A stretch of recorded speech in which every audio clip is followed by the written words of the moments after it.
It's just absolutely unbelievable to see them together. When I'm looking at him, and he is what we were working for. I mean, he is everything that we hoped Far for. exceeded what my expectations. Alex and Holly Dillman's 7-month-old son, Maximus, is the light of their life. It's a miracle how it all comes together. Yeah. But 2 years ago, they didn't know if this day would ever come. You know, it's really heartbreaking because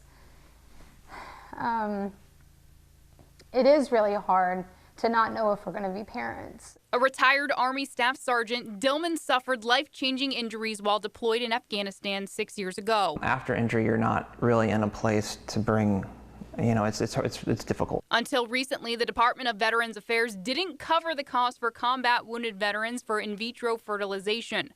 Last year, former President Obama signed a bill that allows the VA to pay the costs. However, it will have to be revisited every 2 years for now. I mean, these are services that make these men and women whole again. The Dillmans went through 3 rounds of IVF before having their baby boy. I don't know what's after this now. I mean, this is really the American dream. Now they want to see a permanent solution so other families like them can also live out the American dream. It shouldn't be any different for the men and women, you know, who serve our country, who have risked life and limb. They need to know they're going to be able to have access to this treatment. Maximus keeps the Dillmans busy these days. His life is the most precious gift of their lives after the amount of suffering and struggling they went through to have him here today. This is what it's about. Seeing the smile on your face and the sparkle in his eyes. I mean, seeing him talk about Maximus this way, this is what it's all about. Marissa Lynn, Fox 13 News.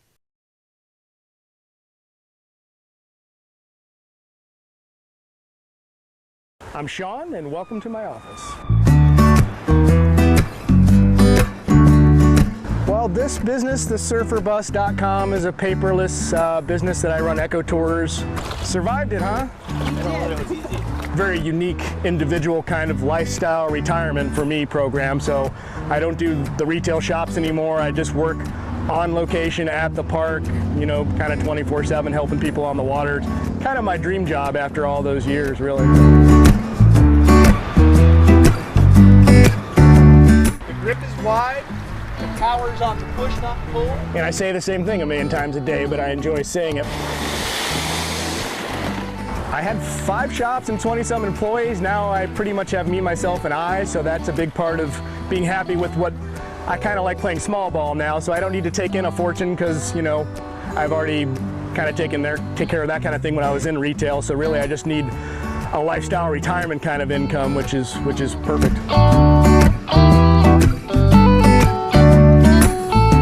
I would say at this point I might be the most photographed piece of art culture in at least our county or whatever. Can people stop every day and take pictures of it and, you know, just take off? It's been in a lot of different magazines and newspapers and stuff around. They don't really get into, it's just a backdrop, it's just scenery, which is what I wanted. I don't like commercialism, born on Anna Marie Island, a sign that says how much money something is or phone numbers and stuff, that's all sign pollution to me. So none of my life vests, my boats, my bus, none of it says, you know, anything commercial. I've got a surferbus.com sticker that's smaller than a bumper sticker. That's the only thing I have, and I don't do business cards, I don't do anything. I just do a good job and enjoy what I do and look good doing it. As far as the bus goes, not so much me these days. I don't want to sit around anyways, I want to do something I enjoy, so.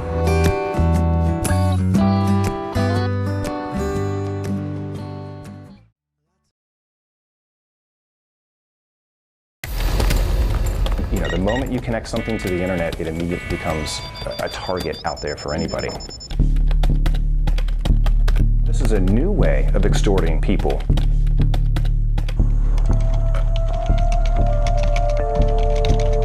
Even when you're not looking, someone could be watching you.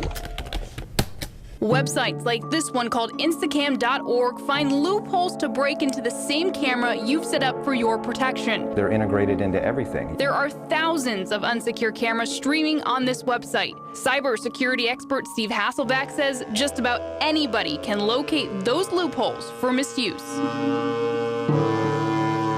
How easy is it? Well, the tools are already out there to do it. It's just somebody who wants to with the time and effort to make it happen. And it happens a lot. Thanks to a simple search feature on Instacam, I was able to pull up cameras found in the Tampa Bay area, along with the exact addresses of some of those camera locations, like this one. At USF, it shows what appears to be a student working on an assignment. We blurred the face to protect that student's privacy. When we showed this to the university, USF responded quickly by shutting the camera down and reviewing its entire camera network.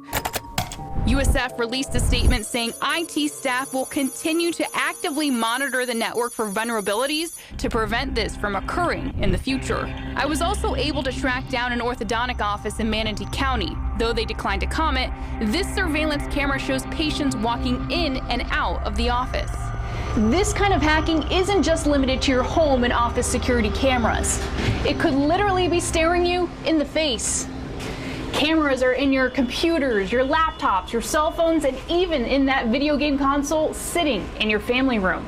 So what if they could hack that system, get control of that camera, and now they can do lots of things with that. Now they can not just see you, they can record you. And once they have that recording, they can post that out onto the internet, which is exactly what's happening. But who's watching these cameras and why? Motives range from voyeurism to extortion. And one of the scary parts of all of this, once it's on the internet, it's there for good.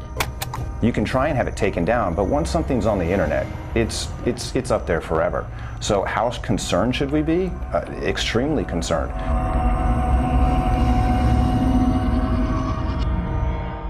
So how can you protect yourself from hackers? Well, here are some ways. When you're in the market for a security camera, buy a brand name. In this case, a cheaper deal isn't a better deal. Lower cost cameras won't provide the security patches you will need during the course of the camera's life. Replace your camera every 2 years. And if you can, change the password and do it immediately. From the control room, Marissa Lynn, Fox 13 News.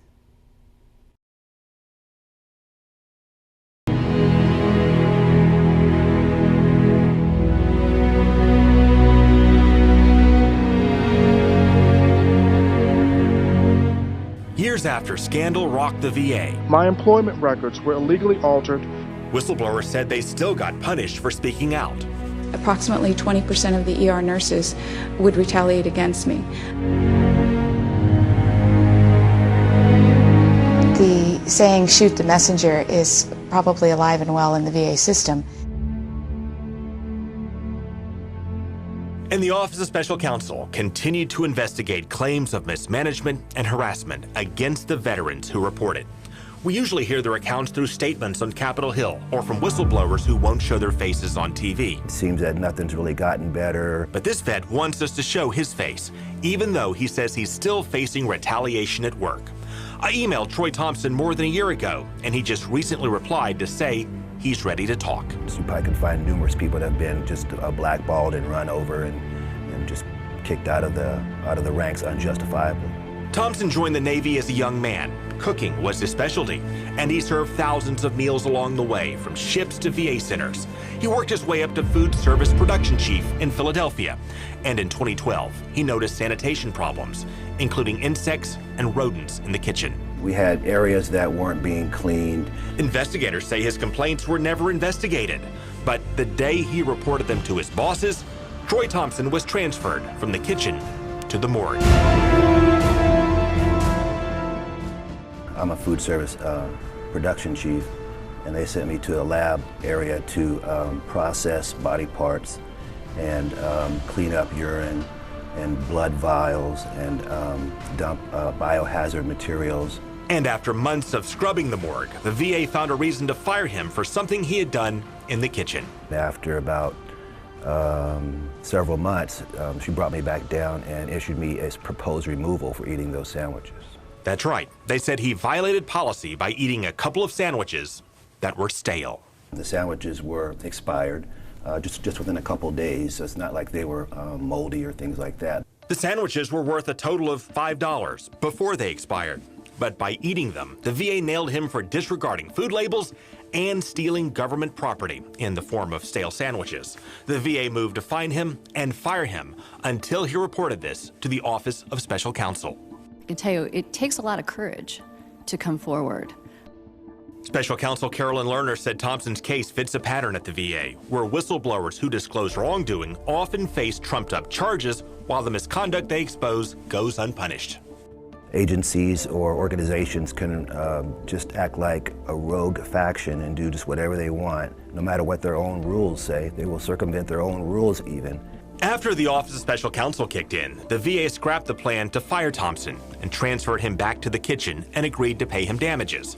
You might expect the story to end there, but Troy Thompson reached out to me to say they're retaliating and punishing him yet again, and he'll share the details when they resolve his complaint. It's pick and choose. You know, if you're with me, then I cover for you and it gets swept under the rug. If you're not with me, then you have to deal with their vengeance and their unfairness and their disparate treatment. Well, the VA says it has improved since the scandal of 2014, and President Trump nominated Dr. David Shulkin to take over. Shulkin has promised greater accountability. Reporting from the newsroom, Craig Patrick, Fox 13 News.